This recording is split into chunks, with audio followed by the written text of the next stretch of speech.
Breaking news ते पहुचायूं पिया कराची में। कराची के कोरंगी नंबर 5 वेझो हथियारबंदन फायरिंग करे एक जणे के क़त्ल करे छॾियो आहे। हथियारबंदन फायरिंग करे मुज़म्मल के क़त्ल करे छॾियो, संदसि मर्द अस्पताल मुंतकिल कयो वियो आहे।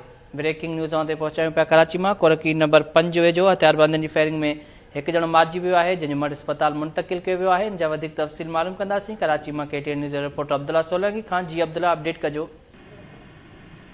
जी बिल्कुल, कोरंगी के इलाके में फौरन जो राज हिन वक्त भी कायम थियल आहे। अॼु कोरंगी नंबर 5 में फुरत दौरान जो मज़ामत ते एक नौजवान पिण जो गोलियुनि जो खाज बणिजी वियो आहे। डी एम्बुलेंस ज़रिए जंहिंखे जना अस्पताल मुंतकिल कयो आहे। पुलिस मूजिब त मारिजी वियल जेको शहरी आहे उनजी सुञाणप 24 सालनि जे मुज़म्मल तौर कई हुई आहे, जंहिंजो वालिद जो नालो मुनवर ॿुधाए पियो वञे। मां इहो वाज़े कंदो रहां त पुलिस मूजिब ॿिनि जेको मोटरसाइकिल सवार हथियारबंदन फुर कई, जंहिंजी मज़ामत ते जेको आहे फौरन फायरिंग करे नौजवान खे क़त्ल कयो आहे। जी अब्दुल्ला सोलंकी, तफ़सील ॾियण लाइ अवां जी वॾी महिरबानी।